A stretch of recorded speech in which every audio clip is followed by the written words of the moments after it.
Pridružujem se ja pozdravu kolegi Šprajcu, ma gdje je bio. Na jučerašnji dan prije 75 godina umro je Nikola Tesla, jedan od najvećih umova 20. i jedna od najvećih pop ikona 21. stoljeća. Bio on Hrvat, Srbin ili Amerikanac, Tesla je popularniji nego ikad.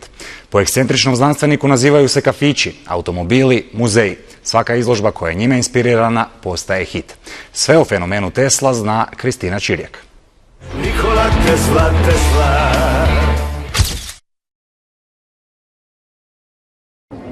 Iako je kroz povijest često bio zanemarivan, posljednjih godina to se itekako promijenilo. Nikola Tesla postao je mega popularan.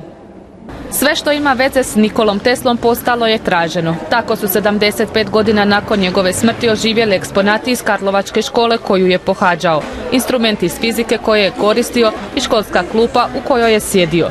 Tu su i dnevnici koji otkrivaju o njemu nepoznato.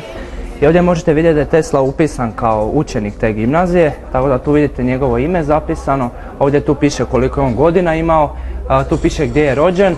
Kažu da je kao student u toj gimnaziji bio jako nadaren u području fizike, matematike i prirodoslovlja, a da je jako loš bio u području geometrijskog crtanja.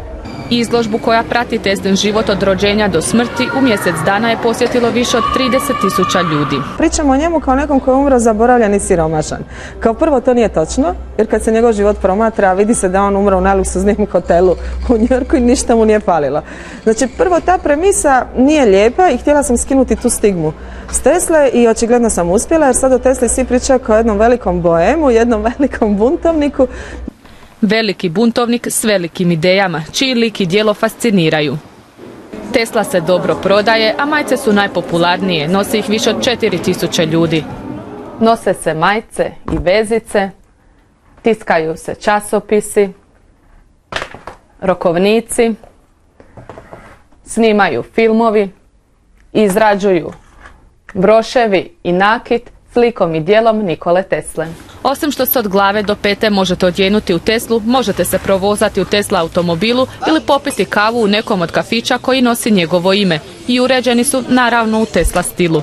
Da, primjećujem ludilo za Teslom, to je u zadnjih recimo 2 godine strašan interes za Teslu porasao, neke njegove nove ideje, neke njegove stare ideje se interpretiraju na novi način i to je vjerojatno doprinijelo tome.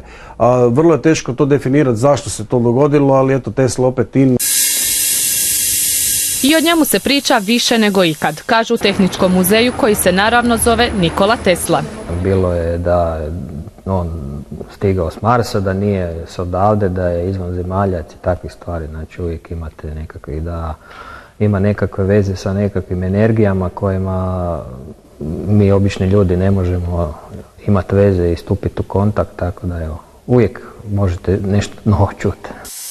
75 godina nakon njegove smrti divi mu se cijeli svijet, a s obzirom na to da je bio samozatajni buntovnik, teško da bi mu se to svidjelo.